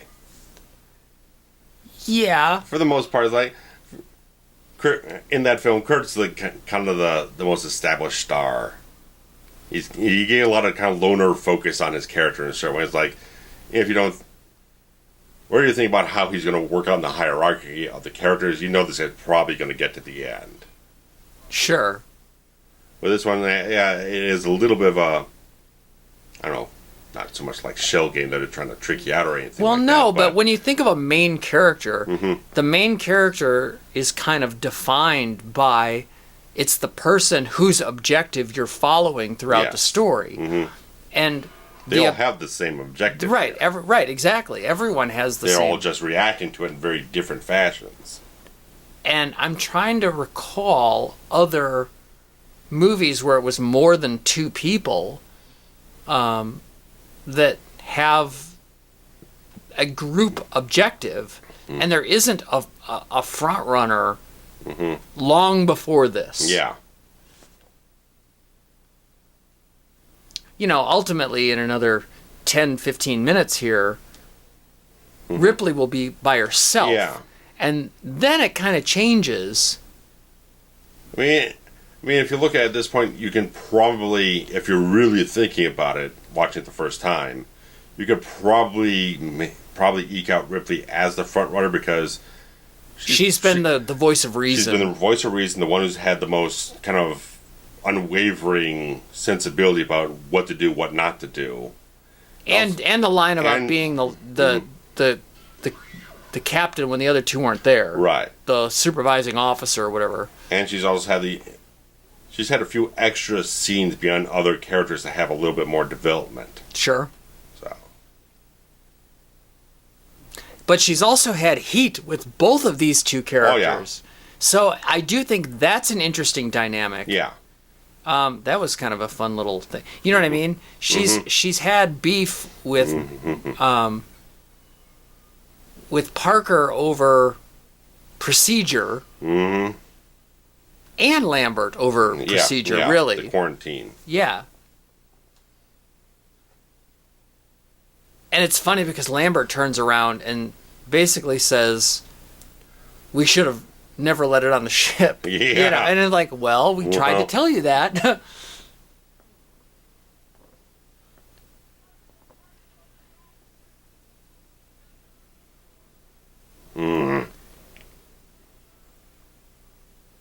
Oh my god.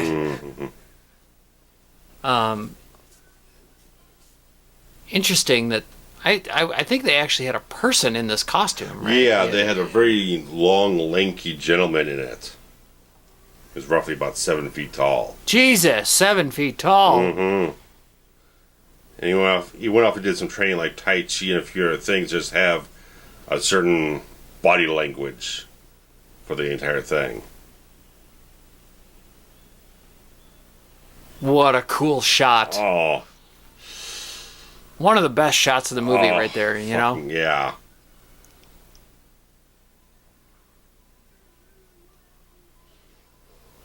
Ugh.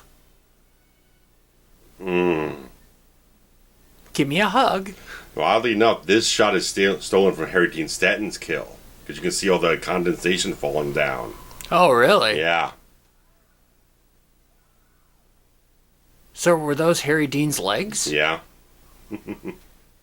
Is it Harry Dean is his first name, or is it Dean Stanton? Oh, I just call Harry Dean in a I'm just curious. Abbreviated form It's there. like that Lar Park Lincoln No. conversation we had. Is Dean like a middle name? I'm sure it is, yes. All right.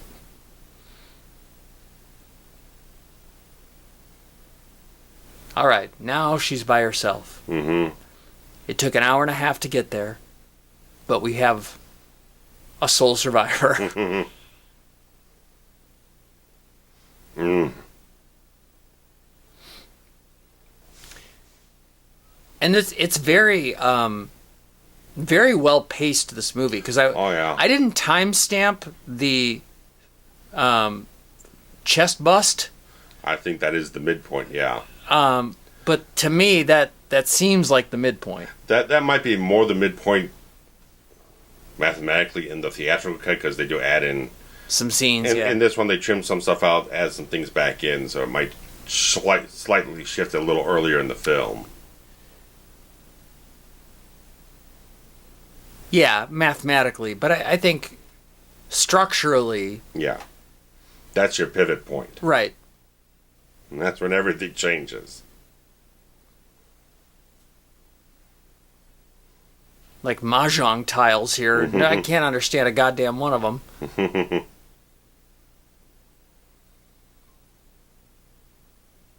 And this is such a cool like. Yeah, it's almost like a submarine in a certain way, how they're designing this self-destruct mechanism. It's so neat. It's gonna be like some thermal nuclear reaction.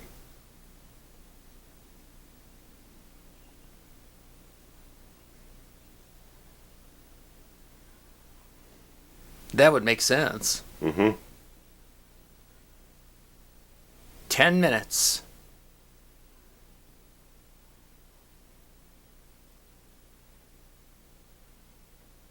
So she finally gets her wish to get in the shuttle. Get in the shuttle and get out. Still 10 months from home, but you know, I'll take it.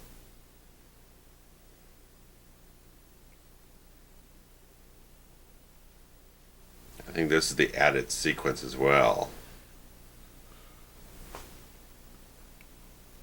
See if we can pick up where it would have come out on the other side. Yeah, because this is the whole part where she finds that everyone else cocooned. Oh, that wasn't in the theatrical cut? No, it was not. It was so talked about for over the years. No one really saw it until I think it hit DVD in the 20th anniversary.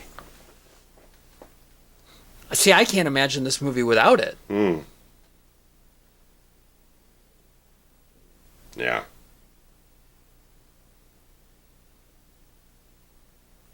And that looks very reminiscent of the ship. Yeah.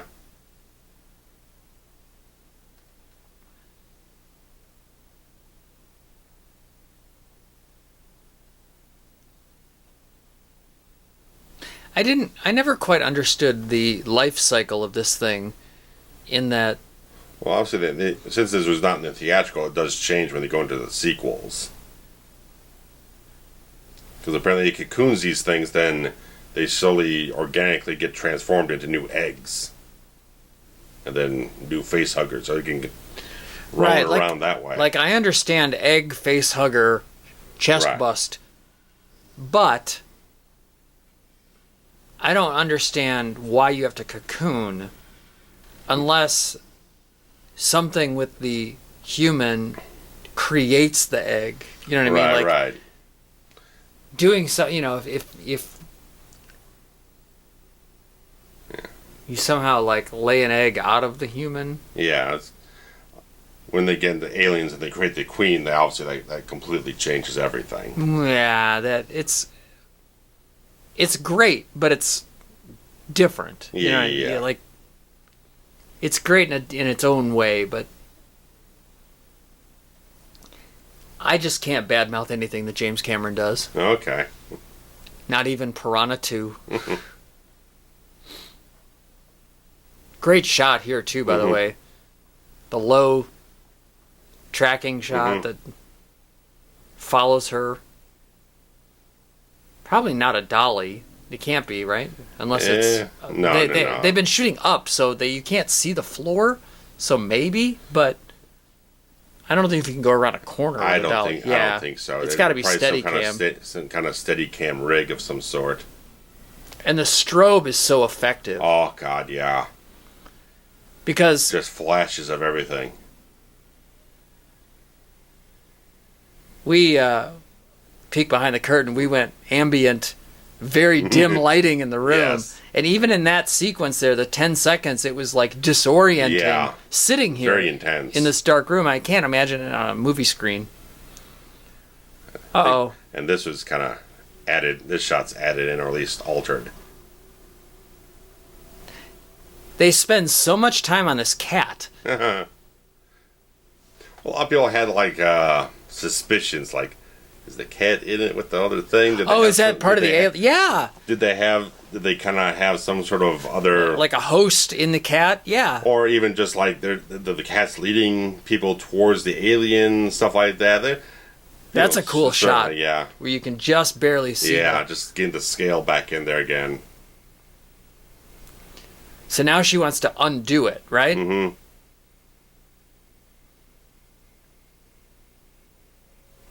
Get back down there.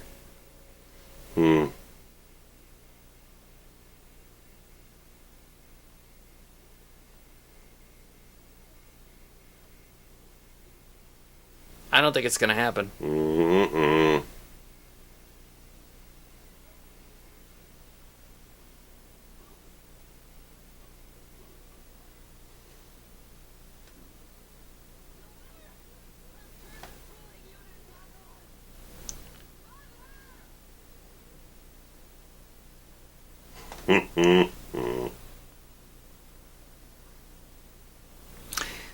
So kind of it's a cheap trick where you think you have 10 minutes, but you actually have 15.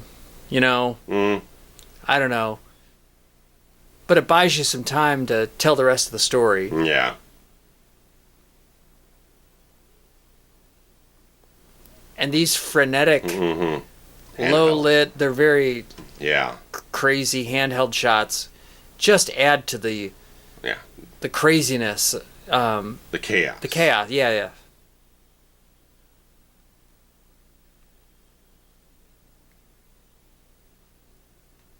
I mean, it all comes together, just amplifying the frenetic terror that she's going through. Everything's starting to fall apart. She can't really see what's going on. And we can't really see either because she doesn't know where this thing is hiding now. Is it still where it was before? Is it still stalking her?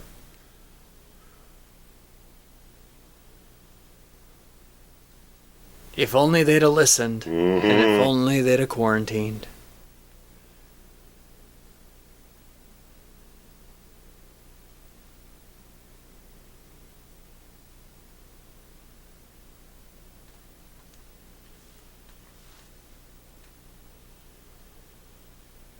There's kind of a moment right there, actually. I interpret that little scene right there as she's giving up. Okay. You know what I mean? Like she's that eye roll and the slow turn. I feel like she was letting go and saying, I can't. And then she sees the cat. And it snaps her out of it. Okay. You know what I mean? And maybe it wasn't written that way. Yeah. And maybe that wasn't the intent. I mean, it could be like thinking like, okay, the cat's okay. Maybe it's not here. Maybe it's gone off somewhere else now. Well, the cat's in a carry, right. But still, I mean, it was almost like the cat gave her purpose to carry on. Okay. That's a pretty good piece of work there. I mean, or that was like a rear screen projection inside the model or something. That was pretty damn well done. All of this is well done. Yeah. All of it. I mean, I've seen a couple of films from this time that try to do a similar thing where tend to go more with like a blue screen composite, and it just doesn't work. It looks really bad.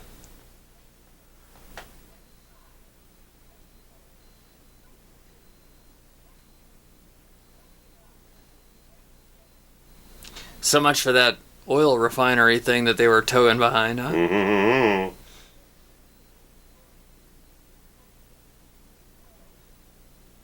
There it goes.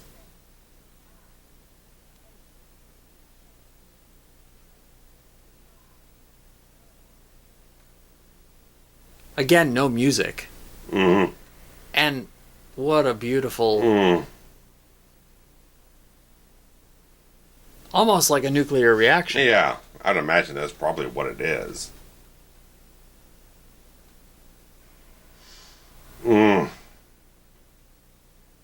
At least that's how they present it.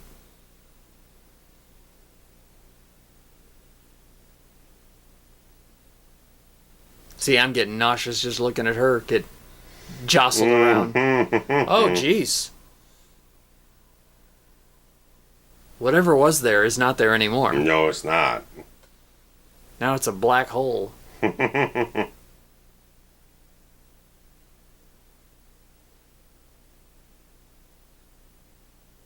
that's it, right? Roll credits, happy music. There's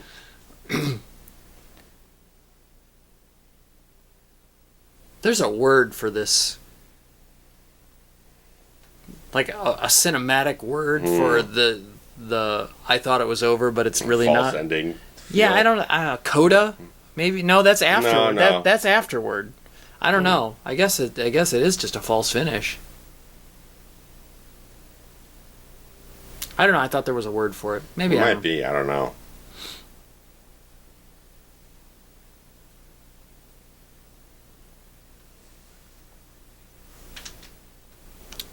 Aw. This poor cat has been through so much.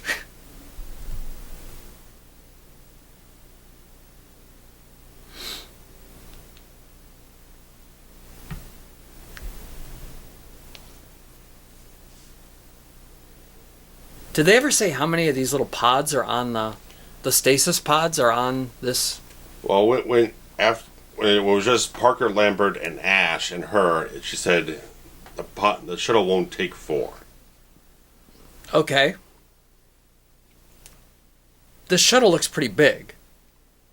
Pretty big, but if there's not that many pods, then someone's got to stay outside the pod for 10 months, roaming around this little shuttle doing nothing. Yeah, I'm just saying it looks pretty big. I don't know why they couldn't fit more pods in. Right.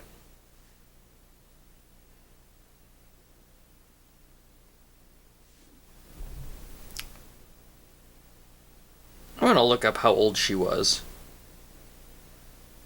at this time. I feel she was in her 20s at this point. Sigourney Weaver was born on October 8th, 1949. So she would have been 29, going on 30 filming on it, yeah. when they were filming. 29. She's currently 71 years old and looks just as good. Yeah, she looks pretty damn good these days.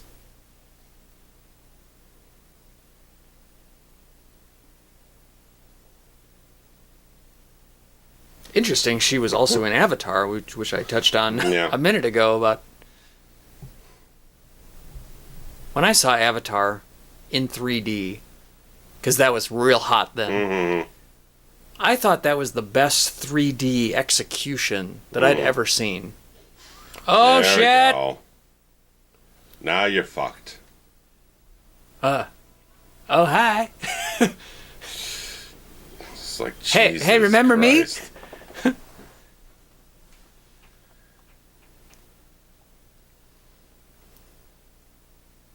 And now there's a whole new roller coaster at the end here. God.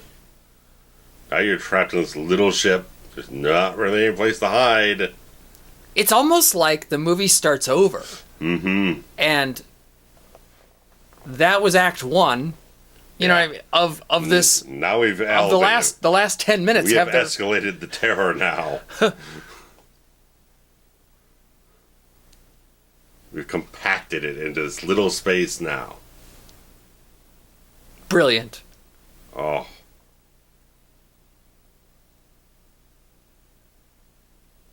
How this thing didn't get a screenplay nomination. But then again, movies like this don't get consideration for that kind of stuff.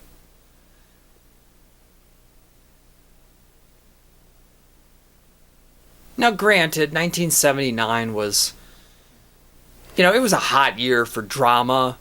It's like Apocalypse Now came out that year, I think. Yeah, Kramer versus Kramer is what won Best Picture. I'm sure. Which is just also, a dramatic masterpiece. But I think Apocalypse Now was nominated. Trying to think what other films would have been in contention off the top. But damn this alien with its multiple mouths, that scares the hell out of me. Well,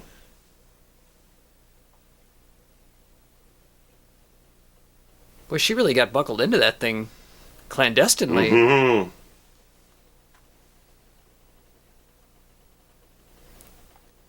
And why is it not like attacking her? Well, it's not fully awake is my is the way I perceive it. That it was just hiding out? Yeah, well, it's hiding out, it's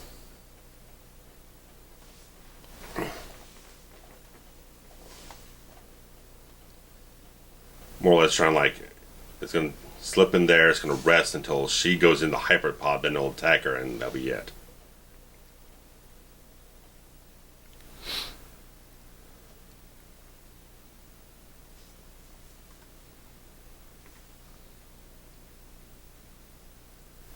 Well, there's 2 suits on here, so we know the ship accommodates at least 2.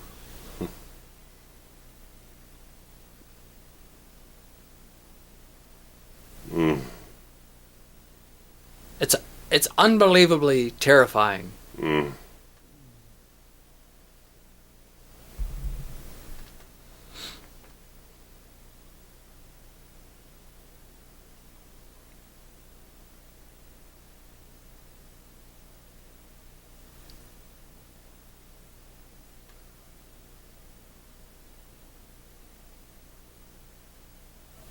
Again, the strobe light. Mm-hmm.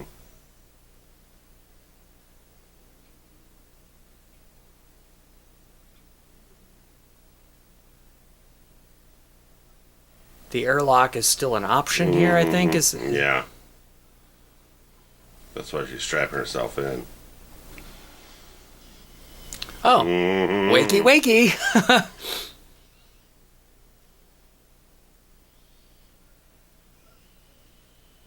The screeching. Oh, God. Sound design. Oh, my God. Here come all the mouths. Oh. Mm-hmm. I'm not sure what she's doing to it, if it's hot or cold or... Well, yeah, either way, she's just trying to flush it out so it doesn't have anything to grab onto, which decompresses the place.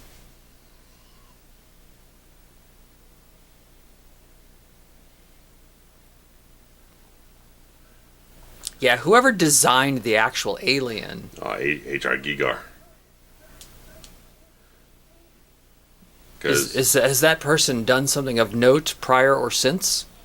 He worked on, like, Species and a few other things here and there. But, because Dan O'Bannon had been working on a film adaptation of Dune, and Giger was doing concept design work for it. And that thing fell apart, but that led to this.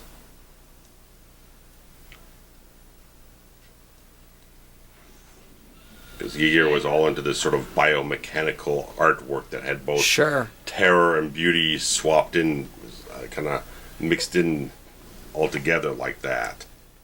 The alien going up the air shaft or up in the vent is like... You know, first of all, it's tethered. Mm-hmm. And then she... Just like, turns on the engines. The burners, burns it off.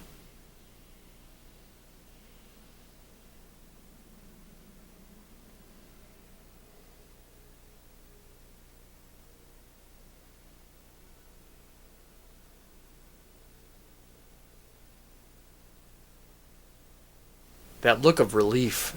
Mm-hmm.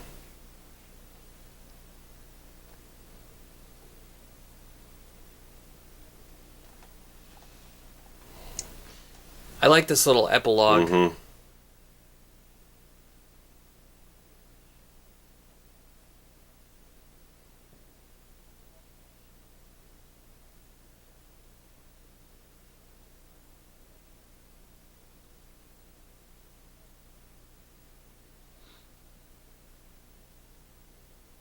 Last Survivor. Mm-hmm.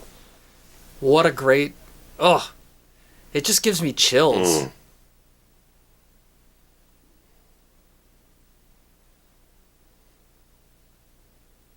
She didn't mention that the Jonesy lived?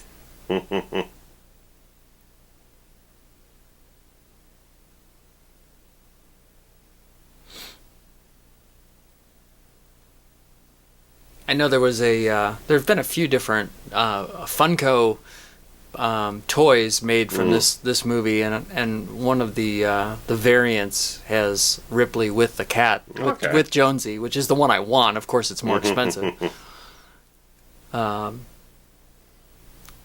mean, hats off to everyone involved in this thing. Holy Christ! I mean, from production design to visual effects, Goldsmith with his... I mean, they swapped in a couple other tracks from other stuff he did and some other stuff off-brand from him, but everything else that he did with this film is absolutely brilliant. That's why art directors got the soundtrack. Yeah, the art directors should have been nominated. I think it said they did. Okay. Yeah, I don't think they won, but they should have been at least recognized. Nominated for Best Art Direction. Oh, there you go. Mm-hmm. And unfortunately, the only one it won was visual effects, which, I feel like it could have been... You got stuff from Saturn Awards, BAFTAs here and there, Hugo Awards.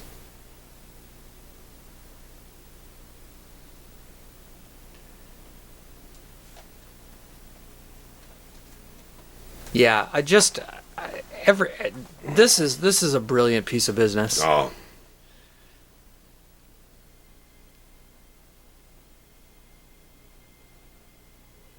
Very kind of shaky credits here. Like Yeah, kind of odd. They're hard to read.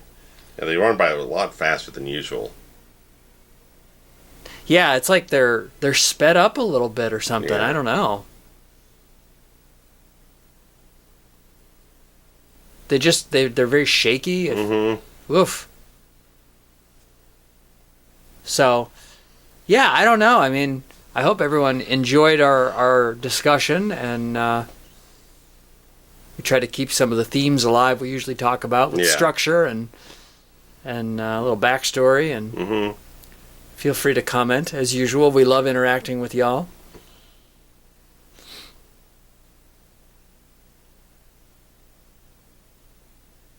Is this the best alien movie ever made? Probably. I'm not an alien person in general, so I guess if somebody in the thread here can suggest some other alien movies I might like, Okay. I'm interested in just suggestions. If somebody has made it this far in the commentary and is willing to throw down a couple other movies. Yeah, I mean, like, Star Wars, no. This movie, yes. Yeah. So, if you think I might like something else, shoot it my way. I'm down. I'll watch anything. I might not like it, but anyway.